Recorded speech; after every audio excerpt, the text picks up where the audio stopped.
Okay, so today we're going to study the first law of thermodynamics. The laws of thermodynamics apply to thermodynamic systems. And what are thermodynamic systems? Us, as people. I'm sorry? Us, as people. Right. And, Something of particles. huh? Something composed of many particles. Something composed of many particles. Okay, so that's a thermodynamic system. Large number of particles. So these laws apply to thermodynamic systems. We'll use an ideal gas system as an illustrative example, but the laws will apply to all thermodynamic systems. Okay? Now, last semester, you've studied conservation of mechanical energy. Okay? So you studied conservation of energy principle, and this was so kinetic energy plus potential energy, okay, equal to kinetic energy final plus potential energy final. Okay, so that law worked where only you were converting energy from kinetic energy to potential energy. Okay. Now in life you encounter situations where, for instance, when you're driving your car and you apply brakes, your car stops. Let's say you're driving on a flat road, your car stops, all your kinetic energy, where did it go? It didn't go to potential energy. So here, in this situation, for instance, a pendulum swinging back and forth, potential energy gets converted to kinetic, back to potential, and that'll keep going forever. Okay. But what in the situation I mentioned, here's your car, and then you stop the car. What happened to the energy? It didn't get converted to potential energy. Where did all that energy go to? Heat. Okay. So the first law of thermodynamics is a conservation of energy principle with heat taken into account. All right. And the statement is very simple. Okay. So if this is the system, here is the first law of thermodynamics. Okay. What this says is, okay. So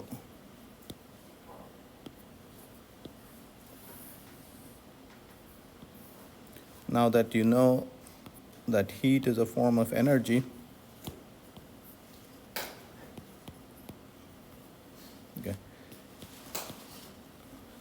So what this statement is saying is, if you add Q amount of heat to this system, to this thermodynamic system, and this system does W amount of work, Q minus W, Q is a form of energy, now that you know that.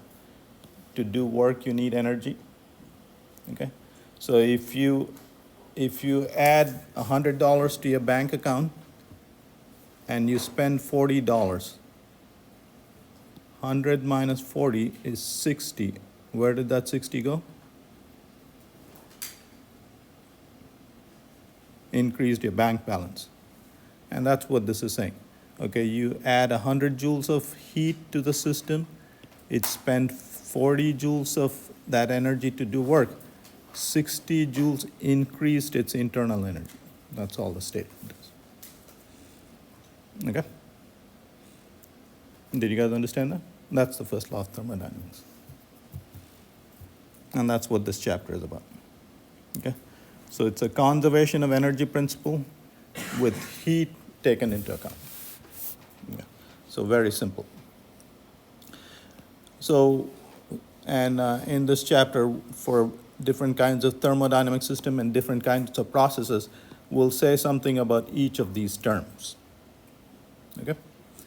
All right, so E stands for internal energy.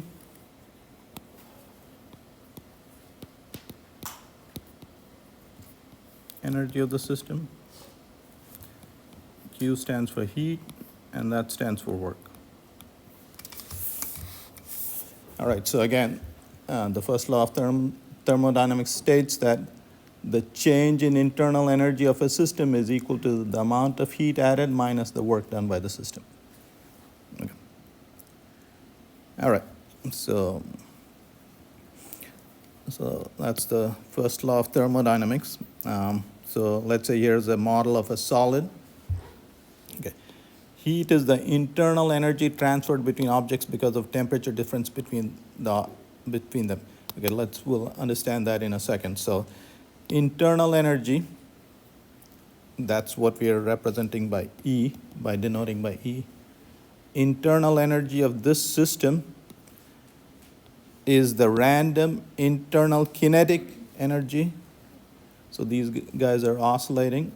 That is random internal kinetic energy. The potential energy, the spring is stretched this way, that way. That's the internal potential energy. And if this was a complex molecule, it's spinning and all that kind of stuff. And the constituent atoms could be vibrating. So internal and rotational and vibrational energy. So the internal energy is all the random energy of the constituents. Okay. So now let's say I bring another solid and put it next to it. So let's say this is at 100 degrees Celsius and this is at 60 degrees Celsius.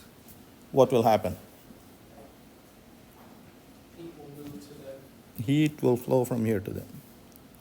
Okay? So this random internal energy will decrease and it'll increase here. So heat is that flow of energy. Okay? So heat is the internal energy transferred between two objects when there's a temperature difference between them. Okay? So if there's no temperature difference, then there won't be any net transfer of energy. Okay?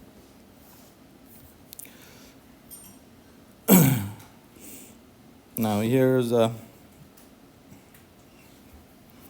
okay, why do we need energy? To do work. Okay? So one of the things we do is, in fact, 80% of the energy that we get in the world is we take stuff, we burn it, and try to convert some of the heat to work. What all do we burn? Fossil fuels. Yep, coal and oil. Okay? The problem is heat to work, it's in your car, it's about 20% efficient. That's the problem. Okay? And of course, you like to increase that efficiency, but the best we've done is in a thermal power plant, which is about 40% efficiency. Okay? Yep.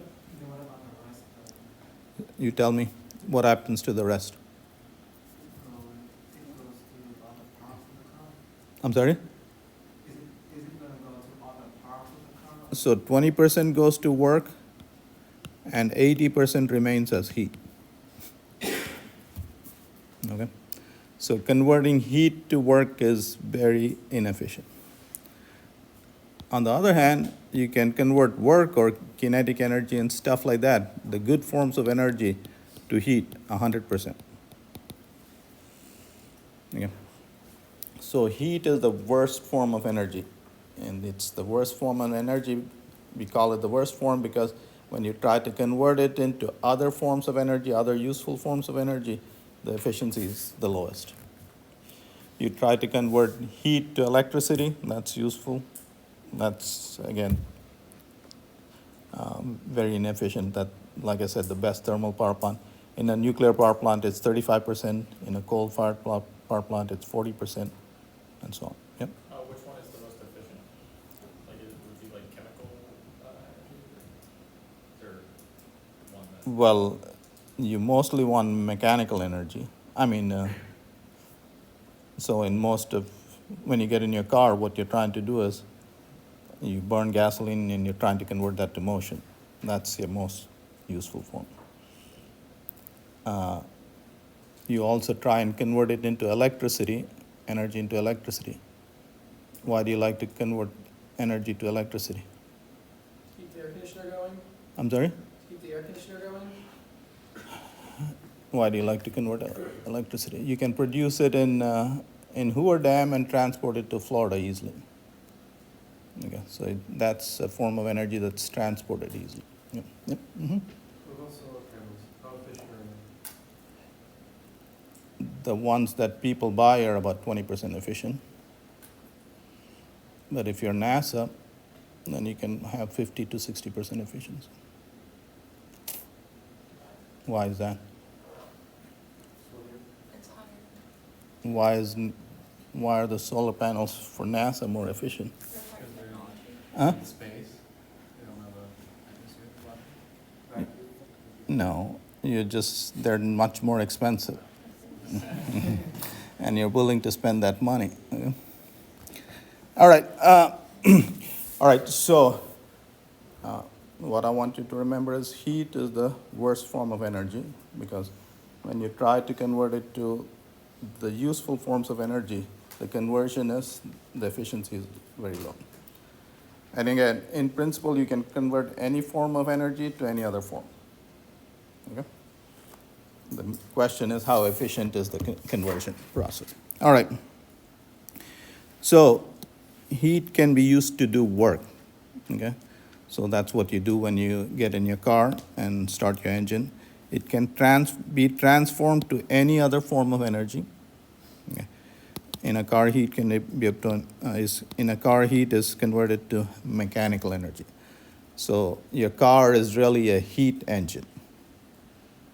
A heat engine is a device that converts heat to other forms of energy, electricity or mechanical energy or stuff like that. Okay.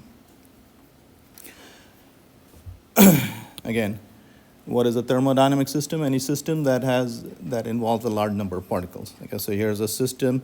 These are just terms, the boundary, and that's the surrounding. Okay. System. Okay. In this system, the volume of the system can change, and so on. Open and closed system. In a closed system, the number of particles doesn't change. In an open system, the number of particles will change. Okay. So the system can exchange energy and particles with the surrounding. We'll be dealing with mostly closed systems. Okay.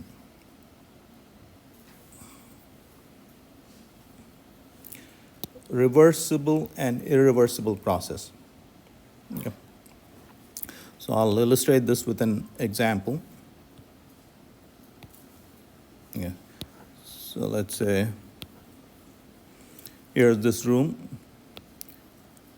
and I go get a cup of ice and set it on the table there. What will happen in about half an hour? All the ice will melt. Okay? So, oops. I got to make this room smaller.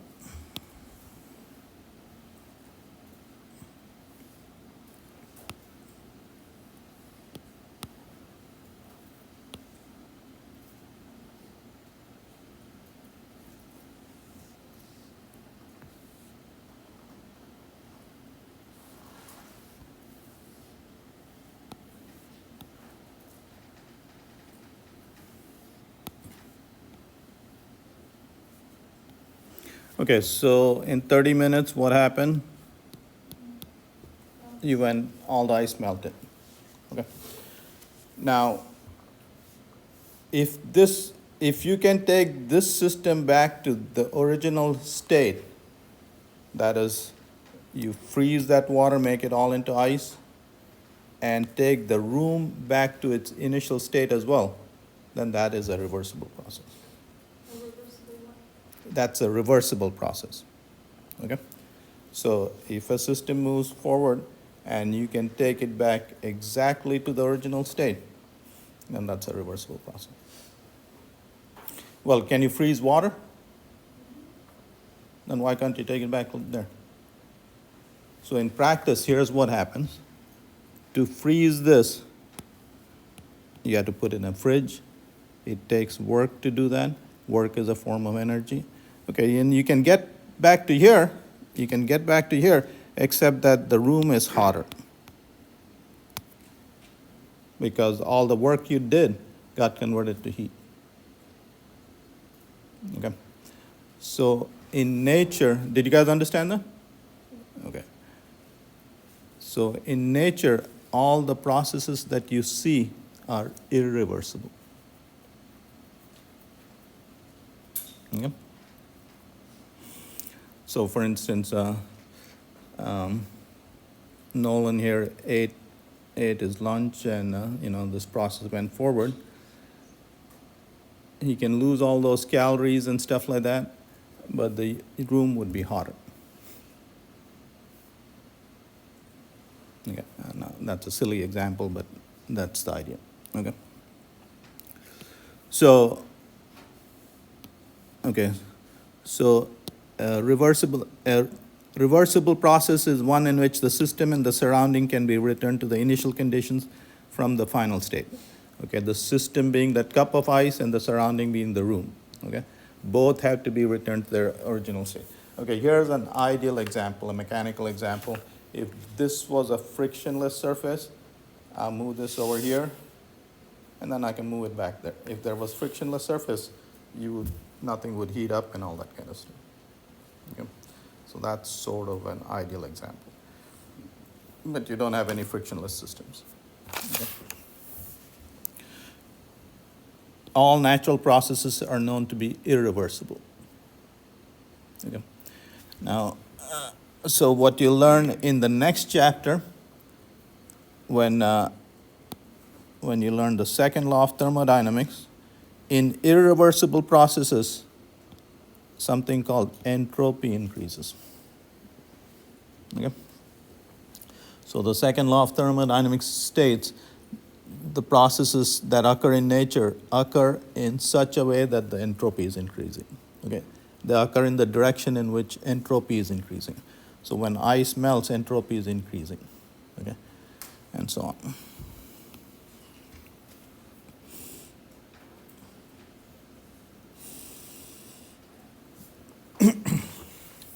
All right.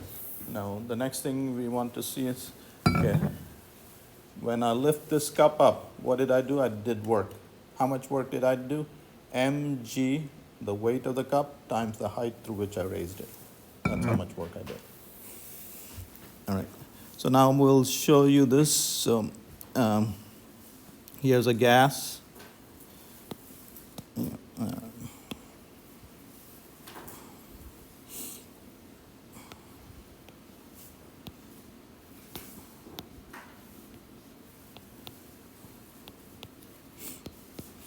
Okay, I'll heat this gas. What will happen? This piston will move up. It'll lift this weight up.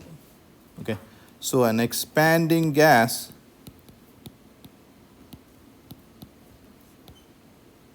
does work. Yep. And I will tell you, so we do use this all the time. Do you know any place where you use this phenomenon? Car? In a car. Okay. When you're burning the gasoline, the pistons expand, and that's what gets your car moving. Okay. So we use this all the time. Okay. And now we'll show you how much work is done by the gas. Okay.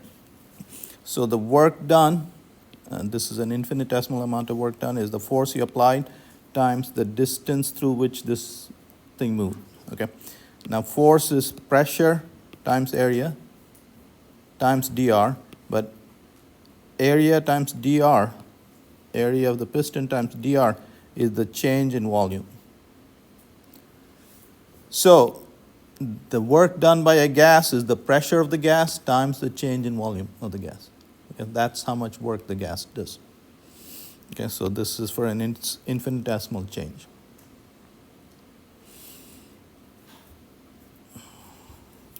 All right, now let's make sure we understand this one idea.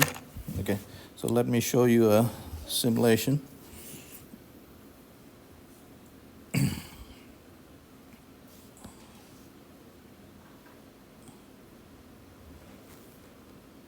What's going on, my friend?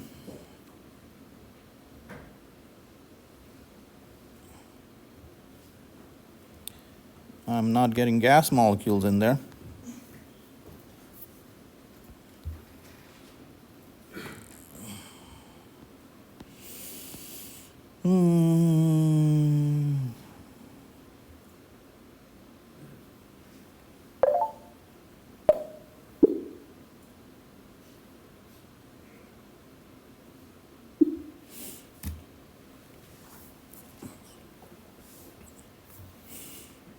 So here's a gas.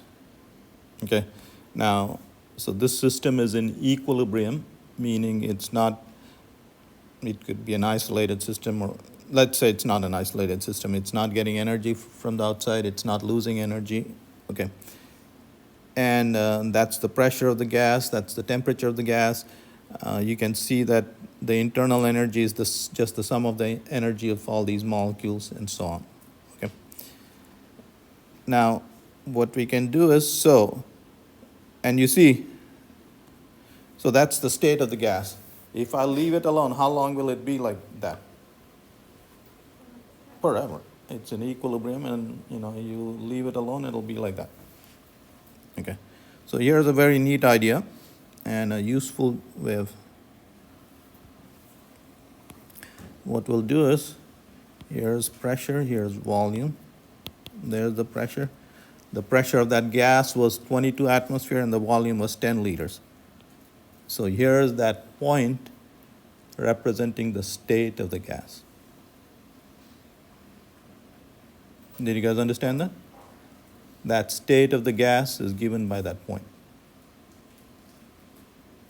What is this guy? That's a different state of the gas. All right? So every point on this plane represents the state of the gas. Okay. Now let's do something to the gas. Okay. What I'm going to do is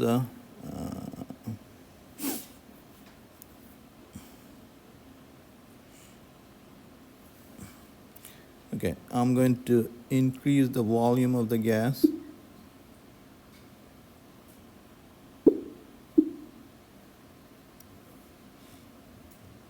Did you guys notice the temperature was constant and what happened to the pressure? Decreased. Okay. So you understood that process? I expanded the gas at constant temperature and the pressure went down. Okay. That process is something called an isothermal process, and here's what happened.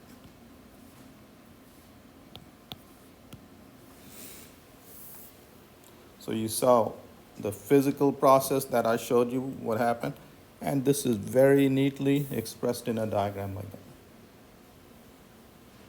So PV diagrams are very useful to express different processes that you do with an ideal gas. Okay. So this is a very useful tool, and we'll use this. Okay. What is this process?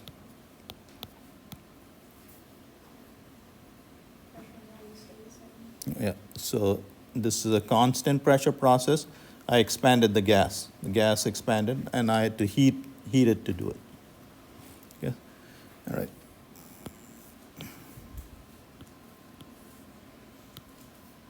How about this guy? Constant volume, Yeah. pressure. Yeah, and how could you do that? How would you do that? Increase the heat? Yeah, very good. Temperature? Yep, so there you go. So let's try that. Watch the pressure. The pressure is going up. So that was that process. Okay. So you guys see the power of these diagrams. Okay. So we are going to use this thing. Okay. So every process can be represented that way in here. Okay. What is this process? Well, I don't know what it is, but you could take small steps and constant volume processes and stuff like that. Okay, so you can get there. Okay. All right. Now, what is this point? The state of the gas? A state of the gas. For a given state of the gas, its energy, internal energy, is a fixed number. Let's say here's a final state of the gas. The energy is a fixed number. Okay. What is the change in energy of the system? E final minus E initial. Okay. So the change in internal energy is E final minus E initial.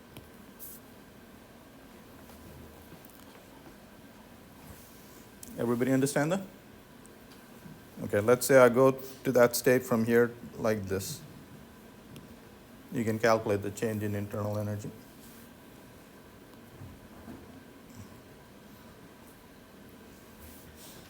What was the change in internal energy on that process? Same. Same. Okay, so you learned an important fact. The change in internal energy of the gas of the system is independent of the path taken. Okay? All right. All right, keep that in mind. So we saw that the work done by a gas is equal to, but when a gas expands is equal to P dV. So this is the infinitesimal amount, okay? So now let's say we take a gas from here to there. The work done is the sum of all those pieces, which is an integral, okay? P is a function of V, that's an integral. And the work done is the area under that curve.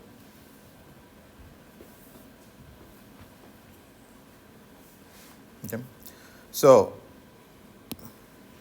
if you go from here to there, the work done is the area under this curve. If you go from here to there, the work done along that path is the area under that curve. So you see the work done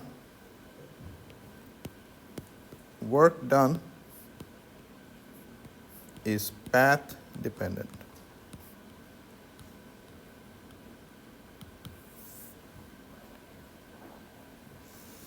All right, how would you expand the gas?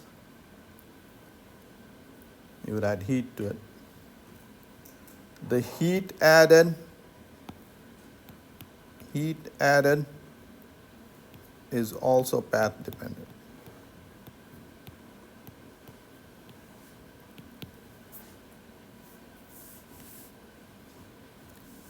And the neat thing is the following. I already gave you the first law of thermodynamics. I gave you the equation delta E is Q minus W. This is path dependent. This is path dependent. But the difference is path independent. Okay? And that's the first law of thermodynamics. All right, so a system can be taken from an initial state to a final state in an infinite number of ways. So you can go from here to there in an infinite number of ways. The work done is path dependent. The work done and heat exchange are path dependent. Again, the change in internal energy of the system is path independent. Yeah. So here's the first law of thermodynamics. Again, what does it say? The change in internal energy of the system is the amount of heat added minus the work done by the system. Okay? Again, this is just a conservation of energy principle with heat taken into account. So very simple. Yep. Now, so again, you will see this in engineering classes and stuff. Most physicists use the following convention. When the system does work, when the system expands, when the gas expands, it does positive work. If you compress the gas, that is, you're doing work on the system, then that work is negative. Okay? So when the system does work,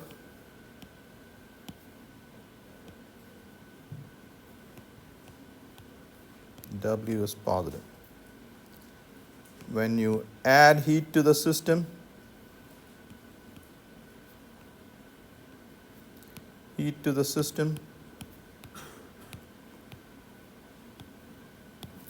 Q is positive. Okay. So this is the convention that physicists use. You will do a thermodynamics course in your engineering schools, and they sometimes use an opposite convention. They sometimes use, when you do work on the system, you're doing positive. The work is positive. Okay, so then the signs will change. But just be aware of that. All right, so those are the sign convention. Okay, when the system does work, that W is positive. When you add heat to the system, Q is positive. Okay? Q is positive when the system absorbs heat. W is positive when the system does work. Delta is positive when the internal energy of the system increases. Okay.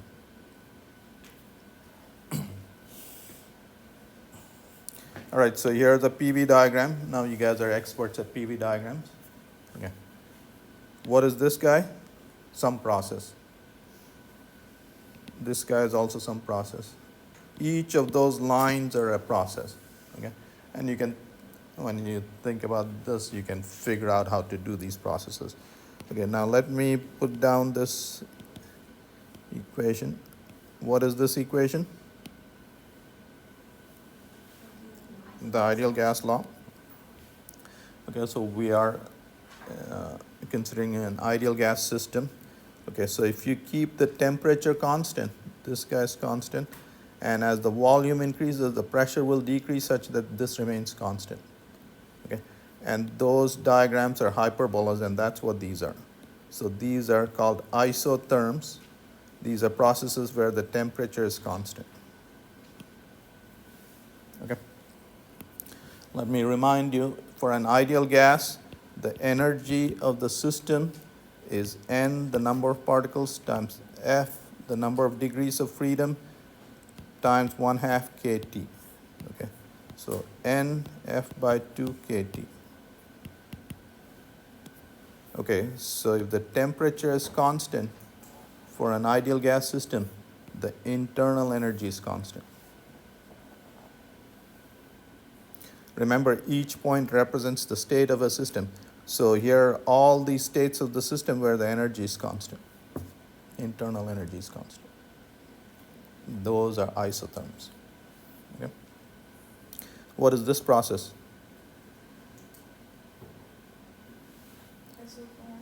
Yeah.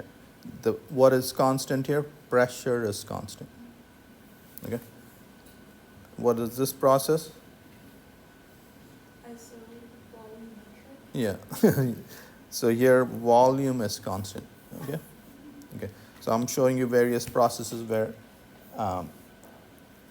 So here the energy is constant, temperature is constant, pressure is constant, volume is constant. Here is something called an adiabatic process. In this adiabatic process, you're not exchanging heat with the environment. Okay. So those are the various processes. Isovolumetric process, volume is constant. Iso meaning constant. Isobaric process means pressure is constant. Isothermal, temperature is constant. Okay. And adiabatic, no heat is exchanged with the surrounding. All right, so what we have done is we have introduced 3 or 4 processes that a thermodynamic system can undergo. Okay, and this would be mostly applicable to gases. Okay. What kind of thermodynamic systems do thermodynamic laws apply to? All thermodynamic systems. Okay, we are just using gases to illustrate some of them. Okay. All right. Sometimes. Okay, so here's the first law of thermodynamics. Let's say I add heat to a solid. Will the solid do work? It doesn't expand much, so it doesn't do work. So this would be negligible, 0. So all the heat added to a solid goes into raising the internal energy of the solid. Okay. All right.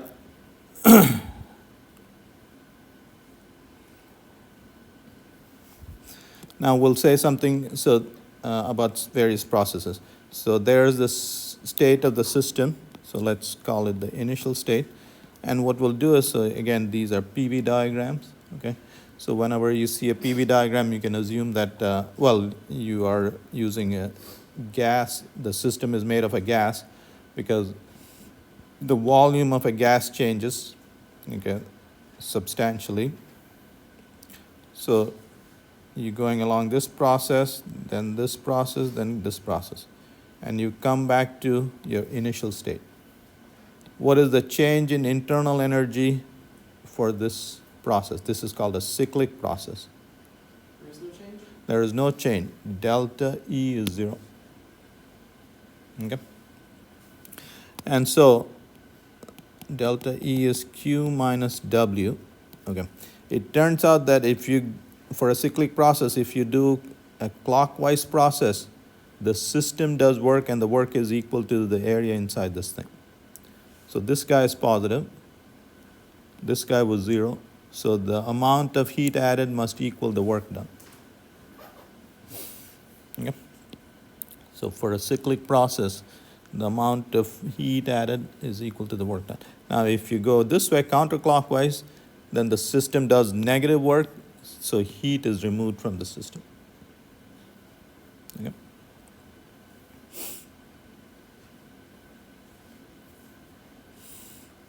What is an isothermal process? Temperature remains the same? Yep. And so you saw that for an ideal gas, the internal energy is given by F is the number of degrees of freedom. Okay. So if the temperature remains constant, the energy is constant. Okay. So change in internal energy is 0. And you saw an isothermal process. Here's an isothermal process. Okay. So when you take the gas along this path, its internal energy is constant and its temperature is constant. So change in internal energy is 0.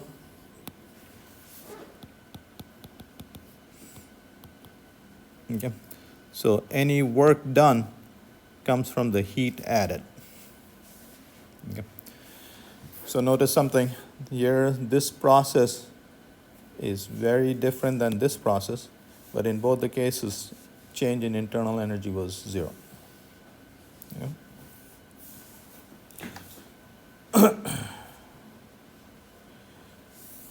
An adiabatic process is a process where the system is not exchanging any heat with the surrounding.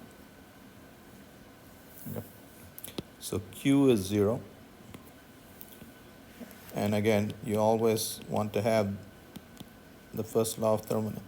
If this is 0, if you do any work, your internal energy decreases by that amount. Okay?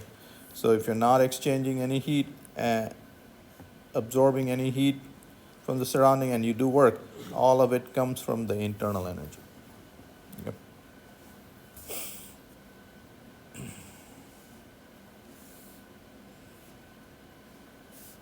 So that process is used in cooling a gas.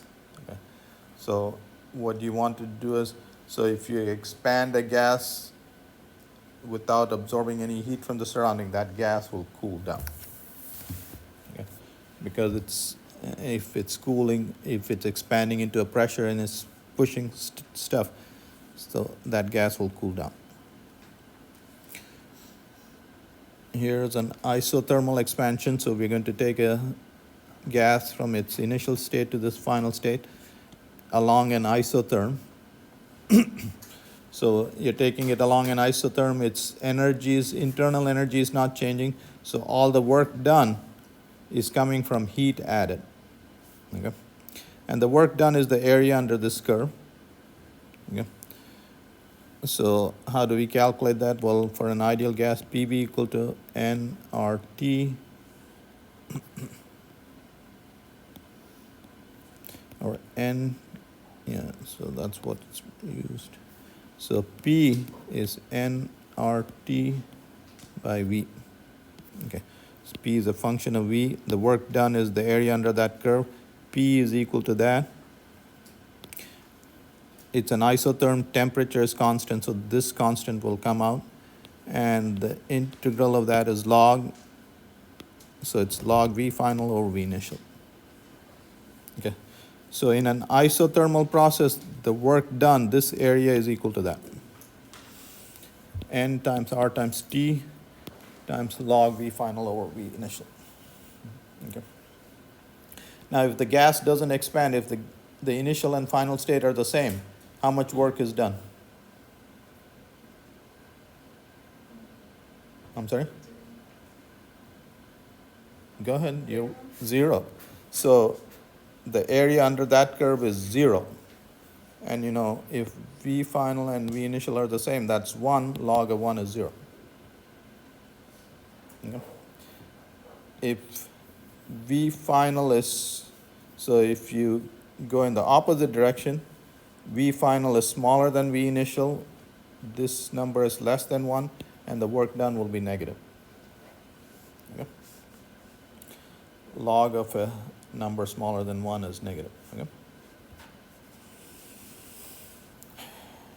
Here's an isobaric process. The work done under that curve is just the area of this of that rectangle. So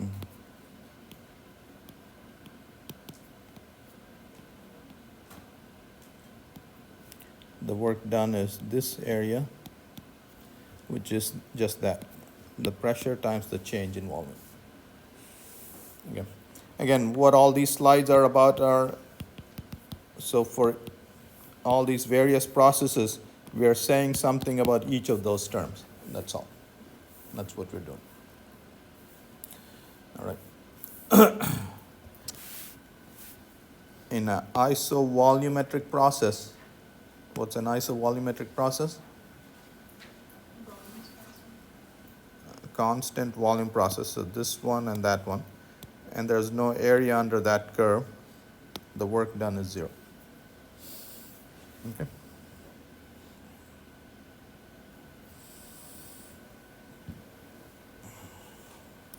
So, does an expanding gas do work? Yep, an expanding gas does work. What do you need to do work? Energy. You need energy to do work. Okay. So now for an ideal gas, the internal energy is F over 2 kT. Okay. The internal energy just depends on temperature.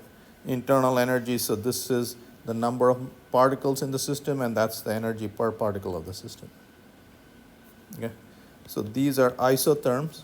So if you increase the temperature of the system from here to there, you need a certain amount of energy. How much energy do you need? The number of particles times the change in energy. Okay, so it's change in temperature.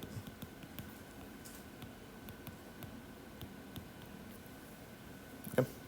So if you're going, if you're taking the system from this temperature to that temperature, that is the change in internal energy. Okay. But if you go along this path, what happens? See, when you go along this path, you're doing work. So you have to speed up the particles and you have to do work as well. So you need extra energy. If you go along this path, you're not doing any work. All you have to do is speed up the particles. Okay? So in heating the gas along this path, you need less energy. In heating the gas along this path, you need more energy. Okay? All right, so you can raise the temperature of a gas by 1 degree Kelvin, but the amount of heat needed will be different depending on the path taken. You don't encounter this when you're heating a solid or a liquid. You heat it by 1 degree Celsius, that's, no matter how you do it, you need a fixed amount of energy. For a gas, since the volume can change, okay, the amount of heat added depends on the path taken. Okay, of course you can go from here to there along a different path. There's an infinite number of ways of getting, and the amount of heat added is different for every path. Okay. Now we're not going to calculate for every path, we'll just calculate for these two paths. Yep. So this is a constant volume process. So the amount of heat added there is the number of moles of gas you have times CV, the molar specific heat at constant volume times the change in temperature. Along this path, that's a constant pressure process. N, the number of moles of gas, pressure, specific heat at constant pressure, times delta T.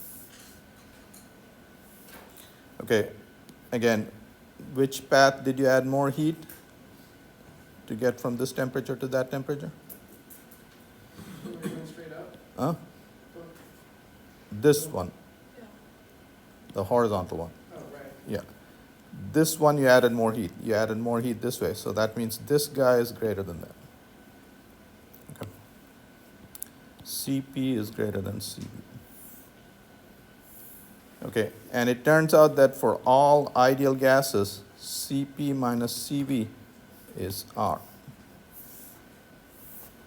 Okay.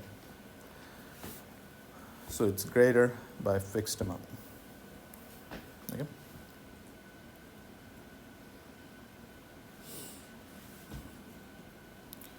All right. So when you add heat along this path, it's NCV times delta T, and along this path, it's NCP delta T. How much heat did you add along this path? I don't know, okay? But in principle, it can be calculated, okay? So we are giving you the heat added, like we've already said, it's path dependent, okay? So since there are an infinite number of paths, there's an infinite number of values of heat added. What we'll do is we'll just take these two simple paths and say something about it, okay? So that's a constant volume process, this is a constant pressure process.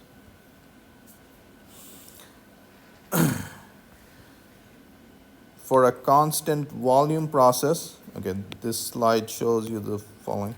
Okay, the internal energy, so we'll talk about this, but the internal energy of an ideal gas is given by the number of particles. F is the number of degrees of freedom divided by 2 times kT. 1/2 kT is the energy per degree of freedom, and if you have F degrees of freedom, that's the energy per particle. And if you have n number of particles, n times that gives you the total energy of the particle. Okay? So this is the average energy per particle in a system at temperature T times n gives you the total energy of the system. CV, the molar specific heat at constant temperature, at constant volume, is given by this expression. Okay?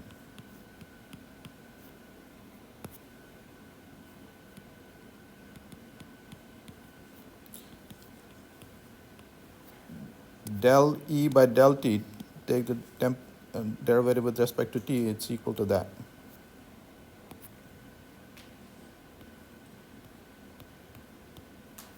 Okay.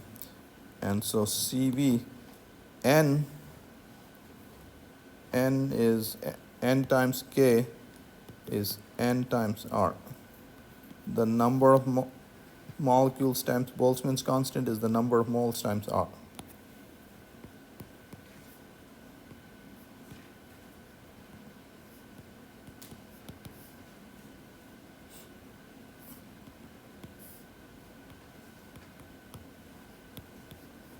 So for an ideal gas, CV is the number of degrees of freedom times R divided by 2. For a monoatomic gas, the number of degrees of freedom is 3. It's 3/2 R. Okay, so what this is saying is, for all those gases, the monoatomic gases, which are on the last column, to heat 1 mole of that gas by 1 degree Kelvin, you need that much heat. That's what it's saying. See, so the result is neat. It's independent of the type of gas you have, of the noble gas you have. Takes the same amount of heat to raise its temperature by 1 degree Kelvin. And that's what that number is. And it's 12.5 joules per mole per Kelvin.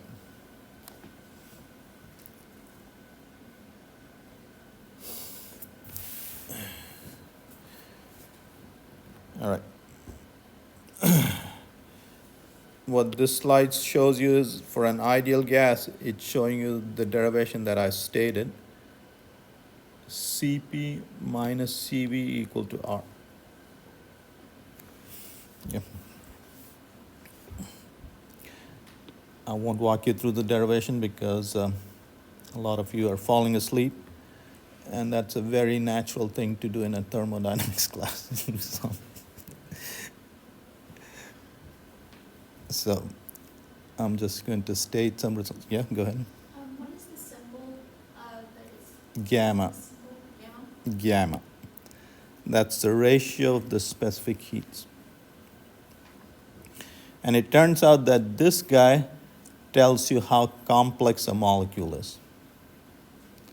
For monoatomic gases, gamma is 1.67. For diatomic molecules, it's 1.4. And so for molecules like methane and ammonia and stuff like that, it's less than 1.4. Okay. The more complex a molecule, less gamma is, smaller gamma is. Okay. All right, again, what this slide shows you is Cp is greater than Cv by R. Okay. And now the rest of the slides, I'm just going to tell you the results because Nolan is in the front seat and he's falling asleep. I'm just going to pick on him. He's easy to pick on. Yeah. Even though he's not sleeping. Okay, so you see, here is Cp, okay? And you see, what does Cp tell you? How much heat do you need to warm 1 mole of the gas by 1 degree Kelvin at constant pressure? The more complex a gas, the greater the heat you'll need. Okay? So also for Cv, the more complex a gas, the more heat you'll need. Can you tell me in a simple way why do you need more heat the more complex a gas? The bigger the molecule, the more energy it takes to get over into smaller components. There's more degrees of freedom. Each degree of freedom takes 1/2 kT of energy. That's the equipartition of energy. Okay, so the greater the amount of energy you need to warm it up. Okay, so there are all these gases, and look at this. See, Cp minus Cv, it's the same. It's constant for all these gases. Okay, so they're all behaving ideally. Okay, gamma, that ratio that I talked about. See, these are monoatomic gases. That's 1.67. For diatomic gases, that's 1.4. For more complex molecules, it's smaller. Okay. So gamma, the ratio of specific heats, tells you how complex the molecule is. Okay.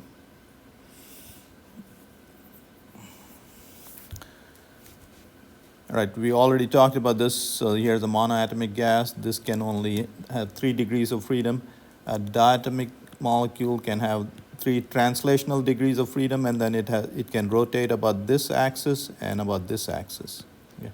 So a diatomic molecule, for a monoatomic molecule, the degrees of freedom is 3. This is 5 at normal room temperatures. This is greater than 5. Okay. And remember, Cv is the molar specific heat at constant volume. It's F over 2 times R. What is Cv? What is it? What does Cv tell you? Specific heat required to something about 1 molar. Okay, so this is molar specific heat. So QV equal to NCV delta T. Okay, if you raise the temperature by 1 degree Kelvin and you take 1 mole, that's the amount of heat needed to raise the temperature of 1 mole of gas by 1 degree Kelvin. Okay, that's what that is. And that's what this was, CV. So this tells you how much heat you need to raise the temperature of 1 mole of that gas by how much, Nolan? 1 degree Kelvin. Yep.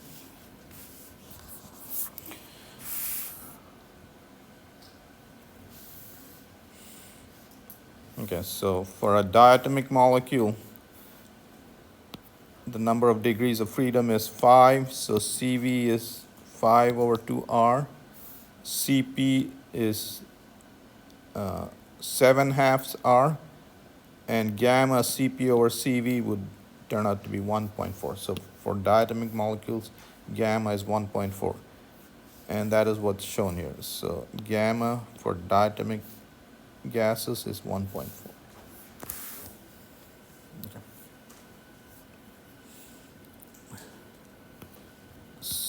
So for diatomic gases, it's 5/2 R. Cp is 7/2 R. And the ratio of the two is 1.4.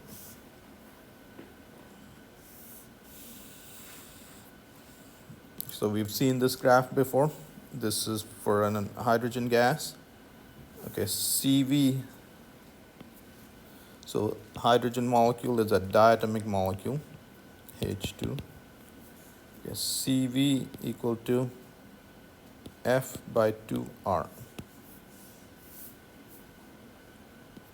Okay, so what is this saying? Cv,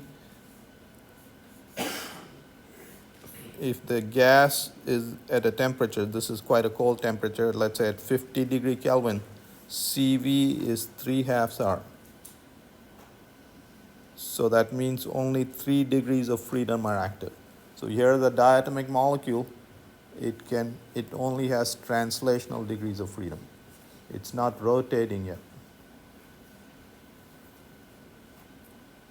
Why is it not rotating? Just one molecule. I'm sorry? It's just one molecule. Yeah, a single molecule rotates.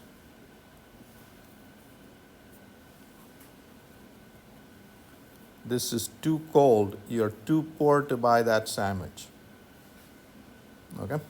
You need more energy to buy that sandwich. Okay. So, It's just like. there you go. See the benefits of attending a lecture. All right, so you heat the gas higher, there's more energy available, now you can rotate. Okay, so in this room, the temperature is 300 degree Kelvin, and every diatomic molecule is rotating. You can buy those degrees of freedom. Now, if you're in the surface of the sun, the number of degrees of freedom is 7. Okay, you can do this. You can rotate. What else can you do? I agree. Very good. Now you can do that as well. Okay? So, if your hydrogen gas is at 50 degree Kelvin, to heat it, raise its temperature by 1 degree Kelvin, all you need is this much energy. If your hydrogen gas is at that temperature, to raise its temperature by 1 degree Kelvin, you need that much energy. If your hydrogen gas is at that temperature, to raise the temperature 1 mole of gas by 1 degree Celsius, you need that much. So the hotter you get, the harder it is to get. That's right. The richer somebody is, the harder it is to please them. You've got to spend more money to please them. Okay? The behavior of the same system is different. Okay? You guys understand that? Okay. All right. Again, like I said, since most of you are falling asleep, I'm not going through the derivation. What is this process? An isothermal process. Can you say anything about the isothermal process? Temperature isolated. Huh? Temperature is isolated. Like it's constant. Temperature is constant and the internal energy is constant if it's an ideal gas system. Okay? Here's that. Okay? This is an adiabatic process. An adiabatic process is a process where you're not exchanging heat with the surrounding. Okay? So since the gas expanded, it did work. Where did that energy come from? From internal energy. So the gas cooled. Okay? So in this process, the gas cooled. Okay? Now it turns out that, so, you know, in physics, we have these conservation principles. We like to say stuff is constant along a process. Okay? So when you break a pool rack, what was constant? Momentum? Momentum and energy was constant. When a pendulum swings, what was constant? Kinetic energy plus potential energy? Mechanical energy was constant. Okay? So we'll see all these phenomena and we'd like to say, hey, this remains constant. Okay? So, like Christina just said, along this process, energy and temperature is constant. Okay? Along this process, that's an isothermal. Is there something that is constant along that process? That's what we like to say. We're asking. It turns out that along this process, P V to the power gamma is constant. So you can take the pressure and volume at every point on that curve is different, but it turns out that PV to the power gamma is constant. Okay, so that's the neat thing we can say about that. What is gamma? It's the ratio of CV and So ratio of specific heats, very good. Gamma tells you how complex the molecule is, okay? And that is constant. Here's the proof on the slide, and if you're interested, you guys can come by my office, okay? So it turns out that that is constant along that curve, and you can use the ideal gas law, okay, and show that this combination is also constant. Okay. That's just combining this law and that law and restating it this way. So you're saying that that decreased in temperature, right? You said that. Yeah, when you went from here to there, this Yeah. was a colder temperature than that. But the volume, The volume is also changing. Everything is changing. Pressure, volume, and temperature are changing. but as it gets further in X, the volume is increasing, Right. the temperature is decreasing. Yeah, the volume is increasing, temperature is decreasing, because as the volume increased, you did work, and the energy for work came from internal energy, so the gas cooled down. Okay. Okay, so look at this. This is fairly neat. Along this process, everything is changing: pressure, volume, and temperature. And you're saying that this combination is constant, and this combination is constant along that curve. Okay. So that's what, when you describe nature, you're observing all these complex phenomenon, and you want to say something about these complex phenomena. You're saying this quantity is constant, that quantity is constant. Okay? So you've said something about the process. And that's the idea. All right, what does this show? This is showing you this slab of atmosphere. Okay? So here is this slab of air. Does it have weight? Does it weigh anything? Yes. Why isn't it falling down? Because the germ pop is equal to the force of Well, then, Well, maybe it's not. if it is, then I should be able to blow it and it should fall down. It's technically not the same molecules. What's that? It's not the same set of molecules if you're just holding it like this, they're all, Is it density? there's a force acting on it that's equal to what's pulling it. So if it's not falling down, there must be a force equal to its weight acting in the upward direction. And the force is pressure times area. So that means the pressure at the top is smaller than the pressure at the bottom. So dP is negative. So as you rise up, okay, so here is the PV equal to nRT. Okay, we're going to assume that the temperature remains constant, just for government work. That's not true, but we'll assume that. Okay. We'll take the same volume of gas. So the only way the pressure is decreasing is the number of moles of gas per unit volume is decreasing.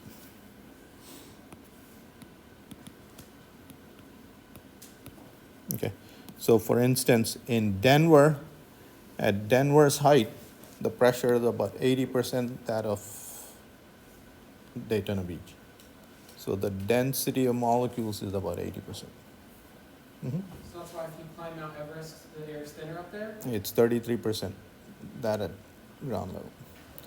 So you gotta manage with 33% the oxygen that you have at ground level. So you can't get upset at your buddy. You can't waste any energy. Yeah. All right, so that's what the next few slides show you, okay? All right, so the density of air, it turns out, decreases exponentially with height. Okay? Again, I'm skipping all the derivation because now Christina is also falling asleep. All right. The density of molecules, this is the density at ground level. This is the density of molecule at height y. Okay.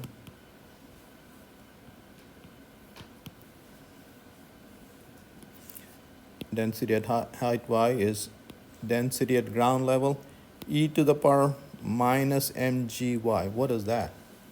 M is the mass of a single molecule.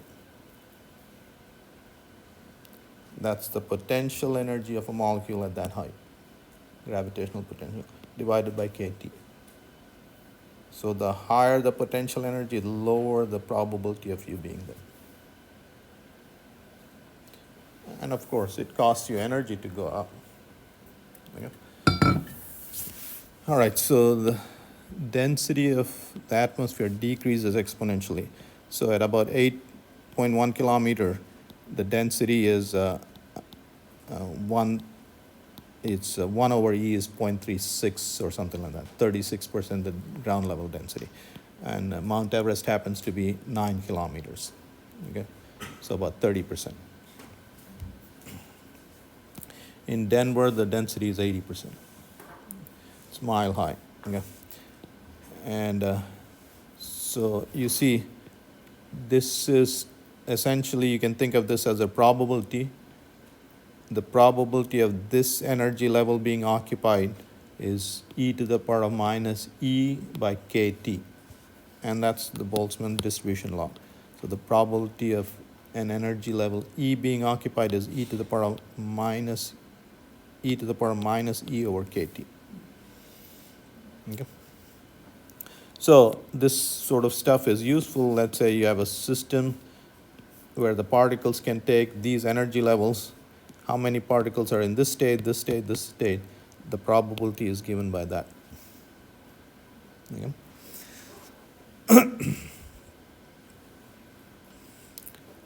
So normally, at normal temperatures, this is how the distribution decreases, okay?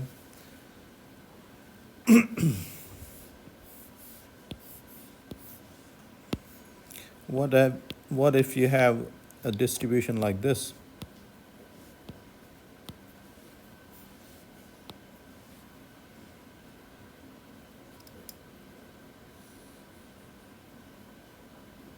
What is this saying?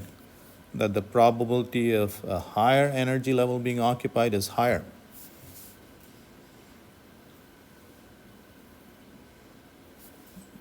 How can this happen? Positive.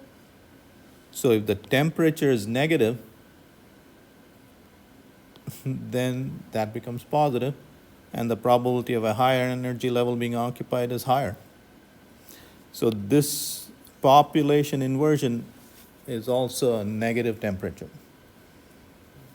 Okay? Isn't it temperature in Kelvin? What's that? Isn't it temperature in Kelvin? Yeah. So it's a mathematically defined thing. It's not a physical thing. Okay. So this is a non-equilibrium state. This is an equilibrium state. So in lasers, you have to do this. You have to have population inversion. And the way you do this is you excite it, and these are metastable states. They don't fall back fast, okay? So actually, so generally what you do is it's a three-state system.